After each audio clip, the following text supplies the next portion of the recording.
So in my last lecture हमने adversarial and non adversarial threats के बारे में डिफरेंस देखा था।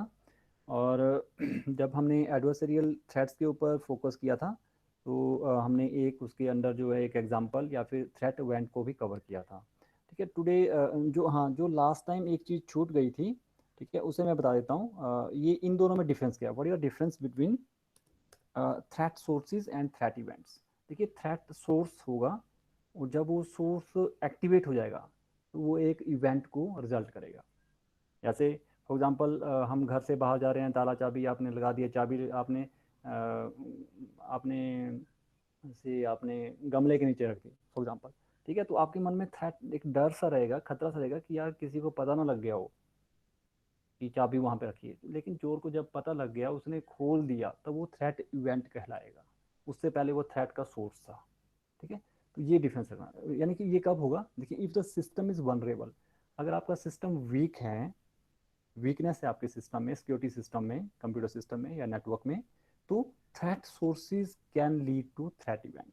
थ्रेट सोर्स क्या बन जाएगा, क्या किस चीज़ को मतलब कि लीड कर सकता है, थ्रेट इवेंट को।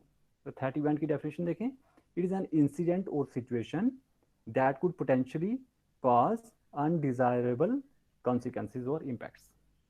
जो चीज़ें आपने नहीं सोची होगी, नहीं चाही थी, अनडिजायरेबल हैं, उन को वो इवेंट जो है करता है। ओके, एग्जांपल देखिए, जैसे मैंने अभी गमले वाला एग्जांपल दिया, चाबी वाला, वैसे साइबर सिक्योरिटी में देखिए, hacker installing a keystroke monitor on an organizational system. एक ऑर्गेनाइजेशन का नेटवर्क है मान लीजिए, और हैकर ने उसको हैक करके एक पर्टिकुलर एक मशीन पे एक सॉफ्टवेयर इंस्टॉल किया जिसे हम बोलते हैं की स्ट्रोक मॉनिटर। उसमें क्या होता है, जो भी कीज़ आप टाइप करोगे उसके पास वो सारी की सारी जाती रहेंगी। फॉर एग्जांपल आपने यूजर नेम डाला, पासवर्ड डाला, वो सारी उसको पता लगती रहेंगी। ठीक है, this is very dangerous software. तो ये एक थ्रेट इवेंट का एग्जांपल है। बाकी वही है, चार ये हमने एग्जांपल कवर करने हैं। सो थ्रेट सोर्सेज एंड इवेंट्स के ये एग्जांपल है बेसिकली। इसमें हमने फर्स्ट पे अभी फोकस किया था, फ्रॉड एंड थेफ्ट में हमने देखा था कि हैकर एक सिस्टम को एक्सप्लॉइट करने के लिए फ्रॉड और थेफ्ट का सहारा लेते हैं। ठीक है, हैकर या कहिए या कोई इंट्रूजर या जो कोई कोई अटैकर है, तो उसने अगर किसी ऑर्गेनाइजेशन के सिस्टम को एक्सप्लॉइट करना है तो वो किसकी हेल्प लेगा, फ्रॉड करेगा या फिर थेफ्ट करेगा। ठीक है, उस फ्रॉड और थेफ्ट में, जैसे हमने लास्ट टाइम किया था, ये देखिए, हाँ, दो मेथड से वो कर पाएगा। एक ट्रेडिशनल मेथड रहते हैं जो पुराने हैं, एक न्यू मेथड जो नए नए जो है डेवलप करते रहते हैं हैकर्स। ओके, तो और ये हैकर्स होंगे कौन, बेसिकली दो लोग हो सकते हैं, दो यहाँ पे पॉसिबिलिटी है। वन इज इनसाइडर, दूसरा है आउटसाइडर। इनसाइडर मीन वो वहीं का एम्प्लॉय है, उसी ने कुछ किया हुआ गड़बड़। आउटसाइडर है, वो वहाँ का एम्प्लॉय नहीं है, ये बाहर का। ओके, तो ये हमने देखा था। फ्रॉड और थेफ्ट की मेन चीज़ क्या रहती है, इन्फॉर्मेशन गैदरिंग। इन्फॉर्मेशन गैदरिंग में हमने देखा था कि कैसे कैसे कर सकते हैं। ओके, जब किसी ने धोखाधड़ी करनी है, चोरी करनी है, तो सबसे पहला काम होगा इन्फॉर्मेशन कलेक्ट करना, कि जहाँ पे आपने चोरी या धोखाधड़ी करनी है तो वहाँ पे उसकी सारी इन्फॉर्मेशन आपको पता होनी चाहिए। आपको नहीं, मतलब मैं कह रहा हूँ एक क्रिमिनल पॉइंट ऑफ व्यू से आप सोचने की कोशिश करिए जस्ट, लेकिन करना नहीं है कमिटी, ये मैं आपको बार बार कह रहा हूँ। ठीक है, और क्योंकि आप लास्ट चैप्टर में देखेंगे कि साइबर लॉज ऐसे हैं, अगर आप क्लिक भी करेंगे कहीं पे तब भी पता लग जाएगा। इस तरह की टेक्नोलॉजी एग्जिस्ट कर रही है for your kind information. Okay, देखिए, तो सोशल मीडिया फेसबुक है, व्हाट्सएप है, लिंक्डइन है, इस पर जितने भी आप अकाउंट्स बनाते हैं तो वो सारे आपकी जो इन्फॉर्मेशन गैदर करते हैं, उस इन्फॉर्मेशन के ऊपर आप जो है उस इन्फॉर्मेशन को एक्सप्लोर कर सकते हैं हैकर्स या क्रिमिनल माइंडेड जो पर्सन होते हैं, bye conducting the social engineering attack. Social media से वो पूरा डाटा इकट्ठा करके सोशल इंजीनियरिंग अटैक कंडक्ट कर सकते हैं। अब नाउ सोशल इंजीनियरिंग क्या हुआ, ये basically one two one communication या ह्यूमन इंटरेक्शन के ऊपर डिपेंड करती है। ठीक है, सो दैट मतलब वो किसी सिक्योरिटी सिस्टम को वायलेट करे, उसको वायलेट करना समझ रहे हो आप। ठीक है, उसको रूल्स को कुछ ब्रेक डाउन करके किसी इंडिविजुअल की कॉन्फिडेंशियल जो इन्फॉर्मेशन है वो उगलवाने की कोशिश करें। डाइवर्ज होता है उगलवाना। ठीक है, बता देना। ओके, तो ये भी हमने देखा था कि इस तरह की जो अटैक्स होते हैं कॉमनली फ़ोन या ऑनलाइन जो है परफॉर्म होते हैं। फ़ोन आते रहते हैं, जैसे हाँ जी आप वो बोल रहे हो। देखिए, हाँ, एक मैं आपको तरीका बताता हूँ। तरीका नहीं, बेसिकली ये बेसिकली मेरे साथ भी हुआ क्या कि मुझे फ़ोन आते रहते थे बहुत सारे, ठीक है। तो मैं बोलता था नहीं मैं नहीं हूँ पंकज। तो क्योंकि वो ट्रू कॉलर्स लग जाता पता कि पंकज नाम का ये नंबर है, ओके। तो सीधा ही वो मुझसे पूछना शुरू हो गए, माफ़ करिए आप क्या पंकज बोल रहे हो? तो मैं कई बार बोलता था हाँ, कई बार बोलता था ना। तो इस तरह से उनको थोड़ा घुमा के रखना होता है, एग्जैक्टली नहीं बताना होता है, ओके। तो ये भी एक तरीका होता है। जैसे अगर आपने बोल दिया कि आप अंकिता बोल रहे हो, हाँ मैं अंकिता बोल रही हूँ, बस उनके आप कहीं हमीरपुर से तो नहीं बोल रहे, हिमाचल से नहीं बोल रहे? अब हाँ जी मैं वहीं से बोल रही हूँ, बस इतना कर वो रिकॉर्ड करके या नोट करके बंद कर देंगे फ़ोन। क्यों? क्योंकि उनके पास दो इन्फॉर्मेशन आ गई, एक नाम वेरीफाई हो गया, लोकेशन वेरीफाई हो गई, ठीक है। और ये वाला जो डाटा है किसी और को जाएगा, वो फिर अगला काम करेगा 2-3 दिनों बाद। तो इस तरह से ये स्टेप बाय स्टेप परफॉर्म करते हैं सोशल मीडिया। और अगर फ़ोन के थ्रू नहीं हो रहा है, ऑनलाइन ये परफॉर्म हो रहा है, then it is called phishing. Phishing क्या हुआ? सेम सोशल इंजीनियरिंग अटैक है ये बेसिकली, सॉरी सोशल इंजीनियरिंग के अंडर ही आएगा, लेकिन ये ऑनलाइन परफॉर्म हो रहा है। जैसे एक email, an email based attack intending to trick individual into performing an action beneficial for the attacker, for example clicking a link or divulging personal information, ठीक है। तो फिशिंग यही हुई बेसिकली, सोशल इंजीनियरिंग ही हुई, लेकिन ये ऑनलाइन परफॉर्म होती है। एपीटी के बारे में हमने लास्ट में बात की थी, लेकिन ये आपसे कम्युनिकेशन नहीं हो पाई थी प्रॉपरली। तो ये बेसिकली क्या है, ये भी एक फ्रॉड और थेफ्ट का एग्जांपल है, पहली बात। लेकिन ये लॉन्ग टर्म इंट्रूजन इसके लिए करनी पड़ती है हैकर को। काफ़ी देर तक उसको नेटवर्क पे जो लॉगिन करने, पहले उसने एक नेटवर्क पे लॉगिन किया समहाउ, ओके। फिर उसने कोई टूल रन किए, उससे वो सारी इन्फॉर्मेशन इकट्ठी हो रही है पूरे नेटवर्क की, ठीक है। तो लॉन्ग टर्म इंट्रूजन होगा, काफ़ी देर तक उसको इंट्रूजन वहाँ पे करना पड़ेगा किसी एक पर्टिकुलर नेटवर्क पे फॉर एग्जाम्पल, ठीक है। और वो उसका मेन कॉज वो उसे डैमेज नहीं करता है कुछ भी, वहाँ पे बस इंफॉर्मेशन गैदरिंग करता है। Instead of trying to cause damage, वो डैमेज नहीं करता है। एपीटी क्या करता है, are design to harvest information from the network. एक नेटवर्क से पूरी की पूरी इंफॉर्मेशन उसकी हार्वेस्टिंग उसकी करता है। हार्वेस्टिंग क्या हुआ, जैसे गेहूं की हार्वेस्टिंग हो रही है आजकल, फसल कटाई हो रही है, ओके। वैसे ही इंफॉर्मेशन कलेक्ट करने का एक बेसिकली ये नाम होता है हार्वेस्टिंग, ओके। तो नेटवर्क पे इंट्रूजन काफ़ी देर तक किया, वो वहाँ पे कोई टूल रन किया आपने, और सारी इन्फॉर्मेशन नेटवर्क की आपके पास आ गई, तो उसे इन्फॉर्मेशन कलेक्ट करने में टाइम लगेगा। जैसे एन मैप आप यहाँ रन कर रहे हैं, कौन कौन सी मशीन लॉगिन की हुई है सारी, वो रन करने में टाइम लगेगा, 1-2 मिनट लगेंगे, 5-10 मिनट लगेंगे। तो ये लॉन्ग टर्म इंट्रूजन हुई बेसिकली।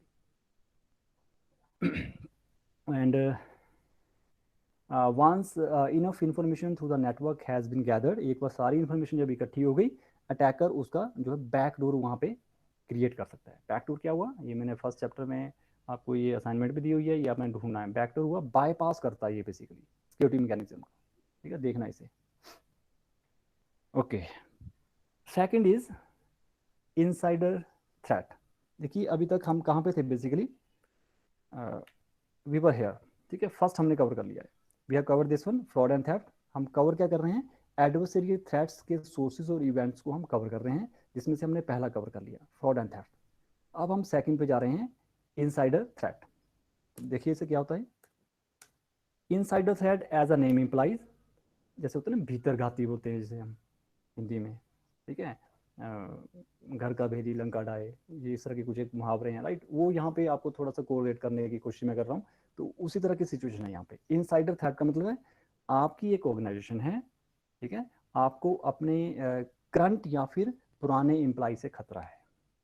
करंट एम्प्लॉय कौन से हुए, जो अभी काम कर रहे हैं। फॉर्मर एम्प्लॉय कौन से हुए, जिसको आपने निकाल दिया है, ठीक है। It is a threat to an organization which comes from आएगा यहाँ पे, फॉर्म लिखा हुआ गलती से, from N current employee or a former employee because of their familiarity with the organization system. क्योंकि अगर आप किसी ऑर्गेनाइजेशन के एम्प्लॉय है, तो आपको सारी वहाँ की इंफॉर्मेशन पता होगी, चांसेस हैं, ठीक है। इनसाइडर है, आप इनसाइडर है उस एम्प्लॉय उस ऑर्गेनाइजेशन के, इसलिए आपको मैक्सिमम वहाँ की जानकारियाँ होंगी, ये नेटवर्क का क्या क्या वहाँ पे एड्रेसेस हैं या सारी डिटेल, ओके। ये चांसेस ज़्यादा हैं। या फिर अगर आप फॉर्मर एम्प्लॉय है, वहाँ के पुराने एम्प्लॉय है, तब भी आपको पता होगा, ठीक है। तो ये यहाँ पे कहा गया है। तो सम ऑफ द एम्प्लॉय सबटेजेस आर, सबटेजेस क्या हुआ, तोड़ फोड़ करना। ठीक है, अगर एम्प्लॉय गुस्से में है आपके ऑर्गेनाइजेशन का, आपने उसे धमकाया है, आपने उसको नौकरी से निकाला हुआ है, तो वो वहाँ पे तोड़ फोड़ जरूर करेगा जाने से पहले। ठीक है, ये रहते हैं कुछ क्रिमिनल माइंडेड जो जो पॉइंट्स रहते हैं। ठीक है, तो क्या क्या रहेंगे, क्या क्या कर सकता हूँ? डिस्ट्रॉइंग हार्डवेयर और फैसिलिटीज़।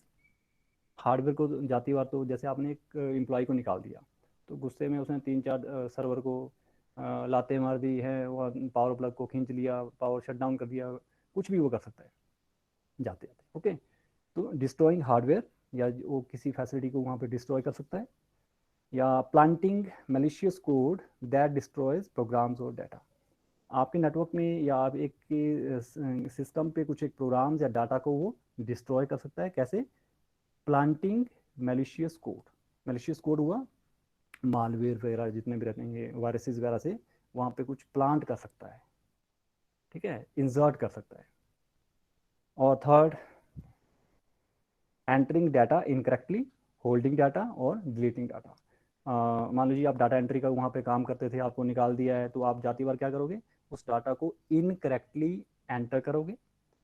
यूज़र नेम के सॉरी, जैसे डिटेल किसी कस्टमर की आपने डाली हुई है, आपने उसके नाम सॉरी कस्टमर के नाम की स्पेलिंग में वहाँ पे गड़बड़ कर दी, फादर नेम लिख दिया उसके नाम की जगह, और फादर नेम की जगह उसका नाम लिख दिया, कुछ भी आपने इनकरेक्ट डाटा वहाँ पे एंटर किया। या दूसरा क्या कर सकता है? होल्डिंग डाटा, जो भी डाटा था पूरा का पूरा पूरी ऑर्गेनाइजेशन का उसने अपने पास रखा एक पेन ड्राइव में। या डिलीटिंग डाटा, उस डाटा को डिलीट किया। तो ये होते इनसाइडर थ्रेट। इससे बहुत ज़्यादा खतरा रहता है किसी एक ऑर्गेनाइजेशन को। क्रैशिंग सिस्टम, सिस्टम को क्रैश कर सकता है। या चेंजिंग एडमिनिस्ट्रेटिव पासवर्ड्स, वो पासवर्ड वगैरह जो है एडमिन वगैरह के सारे जो है चेंज भी कर सकता है। Okay, okay. अब मुझे ये बताइए इसका अगर तो चलो करंट एम्प्लॉय है तब तो चलो कुछ और बात है, लेकिन वो एम्प्लॉय अगर फॉर्मर है, पुराना है, तब उस चीज़ से कैसे बचा जाए? उस चीज़ से कैसे बचेंगे हम?